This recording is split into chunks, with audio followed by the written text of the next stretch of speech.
আসসালামু আলাইকুম ওরহমতুল্লাহ। আজ আমরা যে কাহিনী শুনতে যাচ্ছি এটি শুধুমাত্র একটি গল্প নয়, এটি অহংকার, হেদায়েত, কুদরত এবং সত্যের এক গভীর শিক্ষা। এই গল্পের কেন্দ্রবিন্দুতে আছেন নবী হজরত ইব্রাহিম আলাইহিসসালাম এবং তার যুগের সবচেয়ে অহংকারী বাদশাহ নমরুদ। সেই সময় বাবেল নগরীতে নমরুদ রাজত্ব করছিল।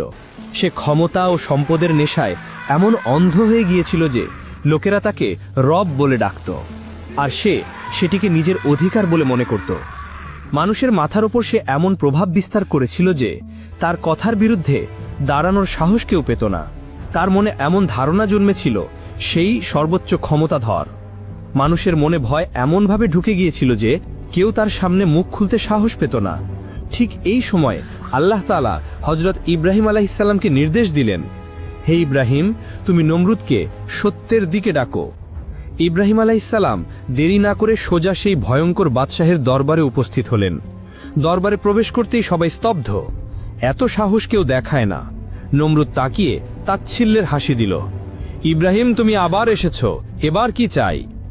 ইব্রাহিম আলাইহিসসালাম শান্ত ভঙ্গিতে বললেন, আমি তোমাকে সেই আল্লাহর দিকে ডাকতে এসেছি যিনি আকাশ ও জমিন সৃষ্টি করেছেন। তুমি লা ইলাহা ইল্লাল্লাহ বলো। এই কথা শুনে নমরুদ হেসে উঠল। ইব্রাহিম, তুমি আমাকে আল্লাহর কথা শেখাবে? আমি জীবন দিই, আমি মৃত্যু ঘটাই। ইব্রাহিম আলাইহিসসালাম তার মিথ্যা যুক্তি সুন্দরভাবে ভেঙে দিলেন। তিনি দেখালেন নমরুদ যাকে হত্যা করতে বা বাঁচাতে বলে সেটি তার ক্ষমতা নয়, বরং অত্যাচারের ফল। কিন্তু যুক্তি শুনে নমরুদ নম্র হওয়ার বদলে আরো উন্মত্ত হয়ে উঠল। সে গর্জে উঠল, শুনে ইব্রাহিম, খুব শীঘ্রই আমি তোমার আল্লাহকে হত্যা করব। ইব্রাহিম আলাইহিসসালাম বললেন, তুমি কোথায় তাকে পাবে? নমরুদ গর্বে বলল, আকাশে, আমি আকাশে গিয়ে তোমার আল্লাহকে হত্যা করব। ওই রাতে নমরুদ নিজের বারান্দায় দাঁড়িয়ে আকাশের দিকে তাকালো। তার মনে একটাই ভাবনা, আল্লাহ আকাশে। এই ভুল ধারণা তার দম্ভকে আরো উস্কে দিল। ঠিক তখনই শয়তান ফিসফিস করে বলল, হে বাদশাহ, আকাশে যেতে চাইলে 4টি শক্তিশালী শকুন পোষো। একটি বিশাল চৌকি তৈরি করো। শকুনদের ক্ষুধার্ত রেখে তাদের মাথার উপরে গোশত ঝুলিয়ে দিও। তারা গোশতের দিকে উড়তে উড়তে তোমাকে আকাশে নিয়ে যাবে। এই পরিকল্পনা নমরুদকে পাগলের মতো আনন্দে ভরিয়ে দিল। সাথে সাথে রাজ্যে ঘোষণা দেওয়া হলো সবচেয়ে শক্তিশালী 4টি শকুন ধরে আনতে। তাদের বিশেষ খাদ্য দিয়ে মোটা তাজা করা হলো। কয়েক মাসের মধ্যেই শকুনগুলো অস্বাভাবিকভাবে শক্তিশালী হয়ে উঠল। এইভাবেই শুরু হলো নমরুদের ধ্বংসের প্রথম ধাপ। অহংকার, ভুল বিশ্বাস এবং শয়তানের প্রলোভনের ওপর দাঁড়ানো এক ভয়ঙ্কর পরিকল্পনা। শকুনগুলোকে শক্তিশালী করে তোলার কাজ শেষ হতেই রাজপ্রাসাদের উঠোনে তৈরি হলো একটি বিশাল 4 পেয়ে চৌকি। কাঠ এমনভাবে জোড়া দেওয়া হলো যেন ওজন বহন করলেও ভেঙে না যায়। 4টি শকুন চৌকির 4 পায়ের সাথে বেঁধে রাখা হলো।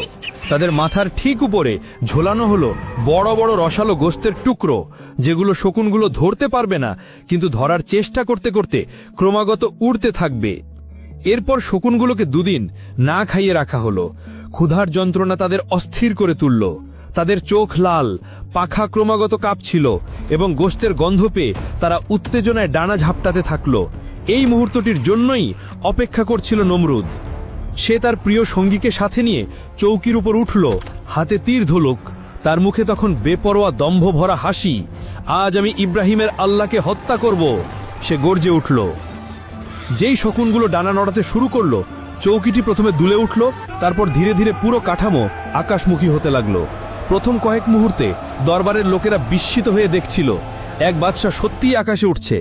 শকুনগুলো ক্ষুধায় পাগল হয়ে গোশত ধরতে মরিয়া হয়ে ডানা ঝাপটাতে ঝাপটাতে চৌকিটিকে আরো ওপরে উঠতে থাকলো। উচ্চতা বাড়তে লাগলো। ধীরে ধীরে নিচের শহর ছোট হতে হতে বিন্দুর মতো হয়ে গেল। পর্বত, নদী, বন সব ঝাপসা। বাতাস তীব্র ঠান্ডা হয়ে গেল। নমরুদ আকাশের দিকে তাকিয়ে নিজেকে বিজয়ী মনে করল। আমি খুব কাছে চলে এসেছি, সে গর্জন করল। ইব্রাহিমের আল্লাহ আকাশেই কোথাও আছে, আজ তাকে হত্যা করেই নামব। সে তীর লাগালো, আকাশের অজানা গভীরের দিকে তাক করে শক্তি দিয়ে ছুড়ে দিল। কিন্তু সে কি জানত, আল্লাহকে কেউ লক্ষ্য করতে পারেন না। তিনি কোনো স্থানের অধীন নন, তিনি স্থান সৃষ্টি করেছেন। তবু আল্লাহ তার অহংকারকে আরো প্রকাশ করানোর জন্য জিবরাইল আলাইহিসসালামকে নির্দেশ দিলেন, তার তীরে রক্ত লাগিয়ে ফিরিয়ে দাও। জিবরাইল আলাইহিসসালাম তীরটিকে সামান্য রক্ত মেখে চৌকির উপর খেলে দিলেন। রক্ত দেখে নমরুদ মুখ দিয়ে উন্মাদ হাসি বের করে চিৎকার করে উঠল, আমি তাকে হত্যা করেছি, আমি আকাশের প্রভুকেও পরাজিত করেছি। তার সঙ্গী ভয়ে জমে গেল, বাদশাহ, এটা অসম্ভব, আল্লাহকে মানুষ আঘাত করতে পারে না। নমরুদ রেগে উঠল, তুমি কি আমার ক্ষমতা নিয়ে সন্দেহ করছো? এ বলে সে তাকে চৌকি থেকে ঠেলে ফেলে দিল। কিন্তু আল্লাহ জিব্রাইলকে পাঠিয়ে সেই মানুষটিকে নিরাপদে নিচে নামিয়ে দিলেন। নমরুদ এবার নিচে নামতে চাইলে শয়তান আবার এসে বলল, গোশত এবার নিচে ঝুলিয়ে দাও, শকুনগুলো নামতে থাকবে। এইভাবে নমরুদ মাটিতে পৌঁছে গেল এবং রাজদরবারে ফিরে প্রস্তুত হলো তার দম্ভের সবচেয়ে ভয়ঙ্কর ঘোষণার জন্য। নমরুদ যখন প্রাসাদে ফিরে এলো, সে দম্ভে ফেটে পড়ছিল। দরবারে সবাই জড়ো হলে সে গর্জে উঠল, শুনে রাখো, আমি ইব্রাহিমের আল্লাহকে হত্যা করে এসেছি, আকাশও এখন আমার অধীনে। দরবারে ফিসফিস শুরু হলো। এত বড় দাবি শুনে অনেকে কেঁপে উঠল। ঠিক তখনই ইব্রাহিম আলাইহিস সালাম শান্ত ভঙ্গিতে উপস্থিত হয়ে বললেন, হে নমরুদ, তুমি যার কথা বলছো তিনি সর্বশক্তিমান, তিনি নিরাকার, সর্বজ্ঞ, সর্বত্র বিরাজমান। তুমি তোমার অহংকারে অন্ধ্র হয়ে আছো। নমরুদ আরো ক্ষিপ্ত হয়ে গর্জে উঠল, তাহলে 3 দিনের মধ্যে তোমার আল্লাহ তার সৈন্য নিয়ে আমার বিরুদ্ধে যুদ্ধ করুক, আমি তার শক্তি পরীক্ষা করব। এটাই ছিল আল্লাহর পক্ষ থেকে নমরুদের ধ্বংসের চূড়ান্ত ফায়সালা। পরদিনই নমরুদ বিশাল এক যুদ্ধক্ষেত্র প্রস্তুত করল। হাজার হাজার সৈন্য, বর্ম, ঢাল, অশ্বারোহী সব মিলিয়ে এক ভয়ঙ্কর বাহিনী দাঁড়ালো। মানুষ ভয় আর বিস্ময়ে তাকিয়েছিল, আজ কি সত্যিই আকাশ থেকে কোনো বাহিনী নামবে? নমরুদ চিৎকার করল, ইব্রাহিম, তোমার আল্লাহ কোথায়? তার সৈন্য কোথায়? ইব্রাহিম আলাইহিস সালাম শান্তভাবে বললেন, ধৈর্য ধরো, তার সৈন্যরা আসছে। হঠাৎ পূর্ব আকাশ কালো হয়ে এলো। সবাই ভাবল মেঘ, কিন্তু ধীরে ধীরে সেই অন্ধকার এগিয়ে আসতেই বোঝা গেল এটি কোনো মেঘ নয়, এটি কোটি কোটি মশার বাহিনী। মশাগুলোর গুঞ্জন এত তীব্র ছিল যে সৈন্যদের হৃদয় কেঁপে ওঠে। মুহূর্তের মধ্যেই তারা সৈন্যদের উপর ঝাঁপিয়ে পড়ল। এরা সাধারণ মশা ছিল না, এরা আল্লাহর পাঠানো বিশেষ আযাব।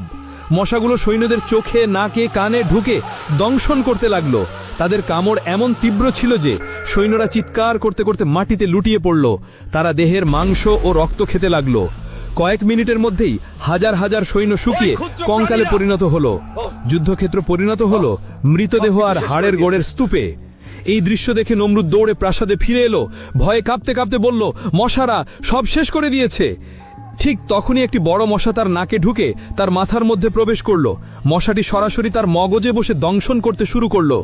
নমরুদ তীব্র যন্ত্রণায় পাগলের মতো চিৎকার করে উঠল, আমার মাথা ফুটে যাচ্ছে, কেউ আমার মাথায় আঘাত করো। অদ্ভুত হবে, মাথায় আঘাত করলে মশাটি কিছুক্ষণের জন্য থেমে যেত।